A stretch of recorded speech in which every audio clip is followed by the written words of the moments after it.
Okay, today we're going to teach basketball. First of all, what we'll be going over today is the requirements, like basketball gym, a basketball, the skills you'll need, of course, and then we're going to go over the basics. Your standard jump shot, your layups, and your free throws. Most important. We're going to go over all those shot formations for them, and we're going to go over different dunks, also alley oops, the fancy stuff, everything that's mostly used. We're going to go over team usage. You cannot win a game without a team. You can't win a 5v1. Not going to happen.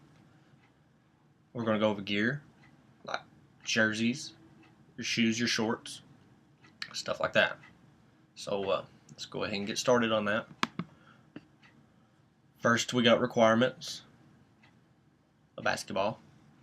There's a basketball. If you don't know what a basketball looks like, that's what you do. You put that through the hoop, you get your points. 3, 2s, or 1s on free throws. You need a gym, which usually has a basketball go in it and a court. Or you can have your own basketball go at your house. I do. It's pretty cheap. You can do that. You need a team.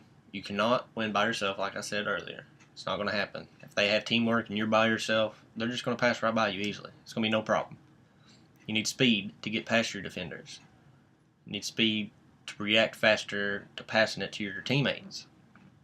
If you're a taller player, you need jumping. For example, on dunks, you have to jump on dunks to get rebounds. To get rebounds from yourself if you miss it. When you start the game, you jump for a ball. You got to have good jumping to get the ball to your team. Timing your shot is the most important because you cannot make a basket if you don't know how to time your shot. You got to know when to release, when to jump, etc. You just have to.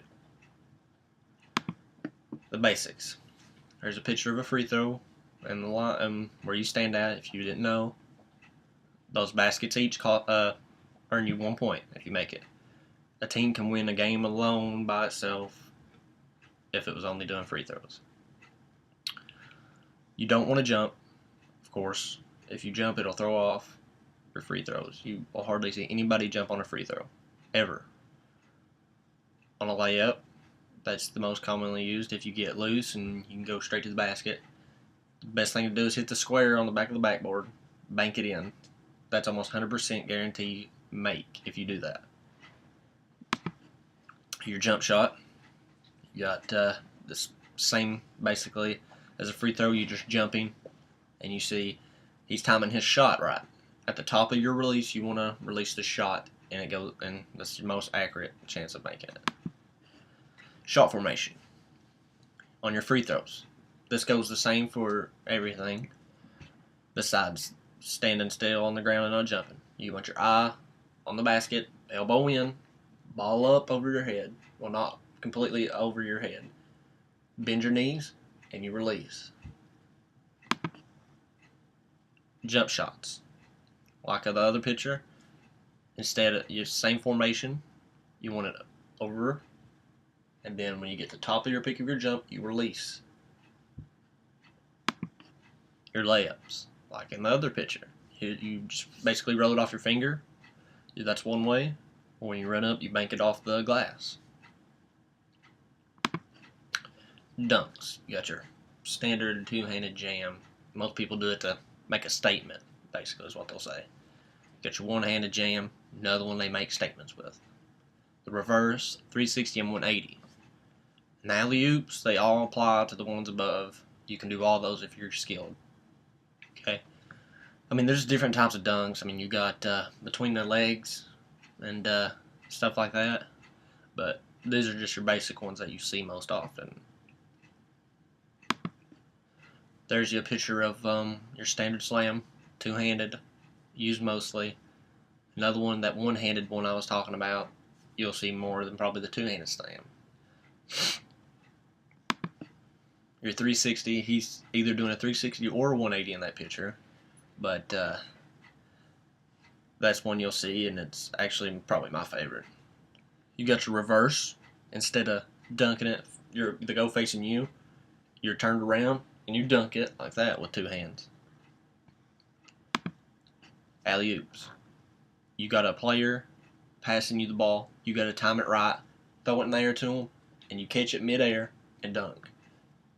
You can do the 360, 180, all that on alley-oops if you're skilled and they time it right.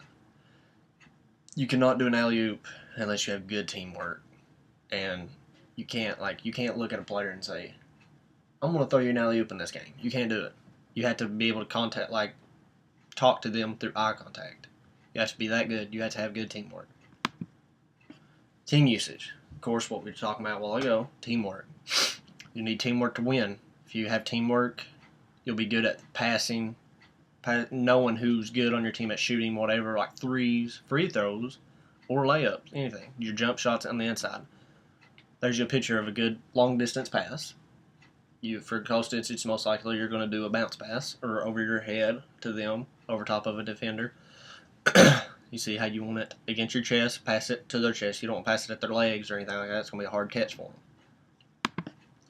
You got alley-oops, like we were talking about. You can't do alley-oops without a team. Can't do it well, you can do them to yourself, but it's not very wise. Setting picks. You see that guy setting a pick right there for him.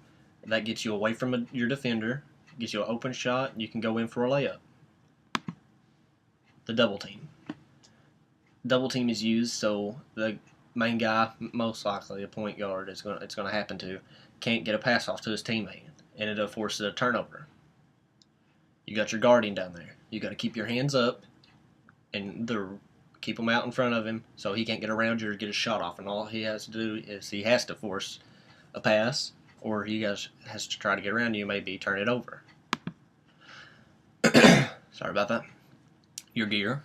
You got your jersey with no sleeves, so your arms have no weight on them. You can maybe make your shots more.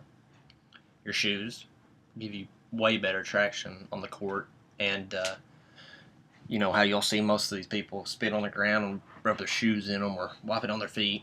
With basketball shoes, you won't really need to do that because they have that traction on them. You got your shorts, which are loose and makes it basically weightless. You can run better and you won't burn up as much. It's not very wise to wear sweatpants or something when you're playing ball. That's the reason you have this gear. Or like a long sleeve shirt. So you have a jersey and shorts.